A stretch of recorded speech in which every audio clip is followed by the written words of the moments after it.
Yon, good day mga Balbon. Welcome back to our channel. Welcome back to our page. Alam nyo naman kung ano nangyari, no? Pero makakabalik pa rin tayo. Hindi ba pwedeng hindi, di ba? So, sobrang excited ko sa pagbalik natin. Actually talagang nakita nyo naman yung quality nung pinost natin dun sa page natin. Gamit natin yung Xperia 1 Mark V natin na walang external mic.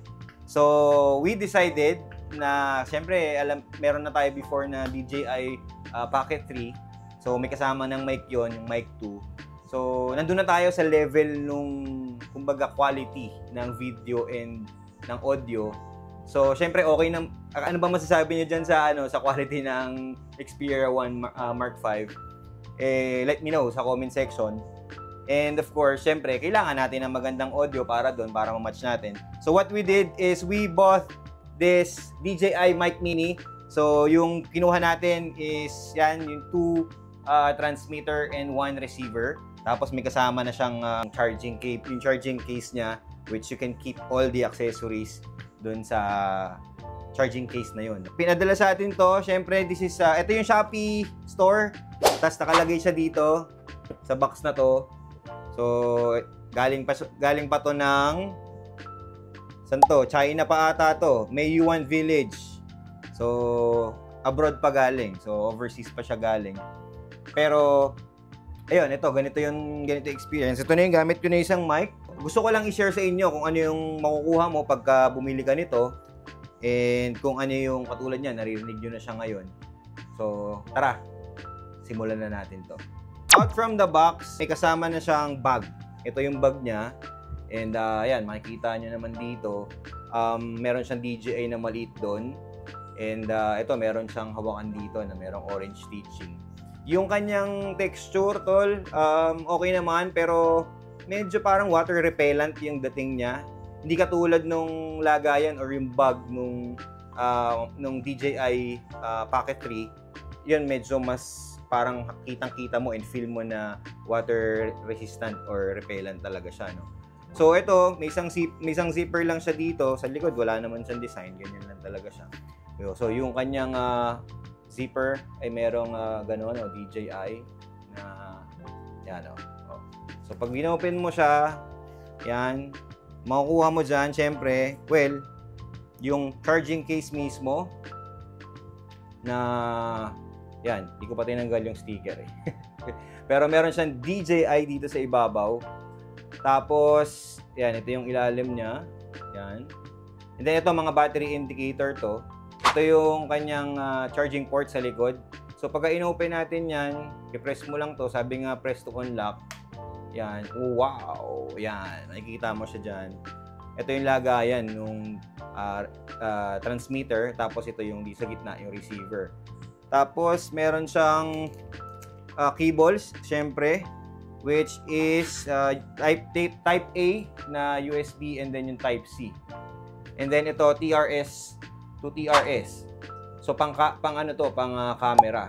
So pwede din siya doon. However, on our Xperia, pwede din kasi ito na kabitan ng kable, pero yung TRRS, yung tatlo yung guhit, yung para dun sa cellphone. Pero ito yung para dun sa receiver niya. So, ayan yung dalawang kable na kasama. And, may ilalagay din to actually dito sa loob ng charging case. Next natin, meron tayong yung windscreen. So, ang windscreen niya ay dalawang itim. Tapos, ayan, meron pa siyang parang medyo white ng konti yan. Dalawa din. So, bali 4 na windscreen ang kasama niya. Yan.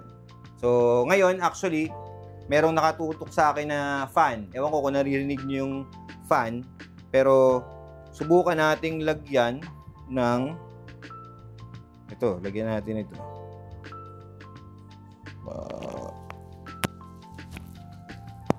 Yun. Yan. Mas maganda ba yung tunog? Nawala ba yung ingay ng ating electric fan? Yung included sa kanyang package. So, ito yung pinaka parang highest package na makukuha mo. Meron din kasi itong makukuha ka na isang transmitter lang saka yung receiver, and then you can also get yung mismong transmitter lang. So yan, ayun yung itsura ng transmitter natin, tol. Makikita mo DJI sa harapan. Tapos pag inikot mo yan, may clip. Yan, may clip siyang ganyan. Tapos ito yung magnet niya. Yan, meron din siyang DJI doon, tapos sa likod niyan blank yan. Ayun yung mismong dumidikit dito sa likod. Yun, ganun siya. And then yung mismong mic, tol, ito. Yung mga may dots dito sa ibabaw. Yan. And then yung charging, paano ba siya kina-charge? Siyempre, meron siyang mga contact dito sa ilalim. So, ayun. Dito sa loob kasi, andito yung, meron yan dito. So, magnetic, medyo magnetic din siya. So, pag nilagay mo yan dyan, hindi ganun kaagad na malalaglag. Medyo mas stable siya. Pagka bumili ka naman nung ito lang, tsaka yung isang transmitter, tsaka isang receiver, meron naman tong kasamang parang charging dock. May lagayan na gano'n. Doon mo siya i-charge. So then, meron din tong noise cancellation. So, pagka kinlik mo yung power button, actually, mayroon pa yung LED indicator dito na magiging kulay green. So, ito, yung isang mic, hindi pa natin siya kino-connect. Blinking lang siya. Pero pag kinonect natin siya, magiging katulad na siya nito, which is kulay solid green, kung nakikita nyo. And then, magi-indicate na naka-noise cancellation siya pagka meron siya dun sa kabila na green. Siyempre, nag-review din tayo, nanood din tayo ng mga reviews. And ito talaga yung pinaka maganda na quality na nakita ko, narinig ko. Sorry, narinig ko. And ang maganda din kasi dito, may feature talaga to na since pwede kang bumili ng ito lang, yung transmitter lang, you can connect via Bluetooth sa cellphone mo. And ayun, no, indicator, yung battery indicator niya. So pagka full charge, milo yung apat-apat na yun. Ayun. Yan. Siyempre gusto nga natin again to provide you quality na content. Okay? Anong masasabi niyo dito sa ating quality ng audio? And of course, syempre, sabay niyo na rin yung video natin kung okay ba. So, gagamitin na natin to sa mga susunod natin mga video sa food, sa pag-review ng sasakyan, sa episodes natin para kay Nando sa ating Montero Sport 2025 model. So, ito mga kasama natin to. Shoutout muna sa nagnakaw sa amin.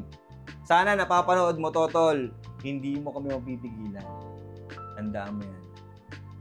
Yan. O, di ba? O, mga balbon, ayan, na-share ko lang sa inyo itong ating bagong gamit. And yun, may bago na naman na nakawin, pero hindi na tayo papayag. Mas ginalingan na natin. So, binigay lang siguro sa atin talaga yung pagkakataon na yun para, yung sitwasyon na yun, to learn better, to be better siguro sa buhay. And yun, those are the challenges na nangyayari talaga sa buhay natin. Pero, diretso pa rin tayo. Okay? Good vibes mga balbon. Until the next episode, see you mga balbon. And tara, siyempre, sa tagumpay.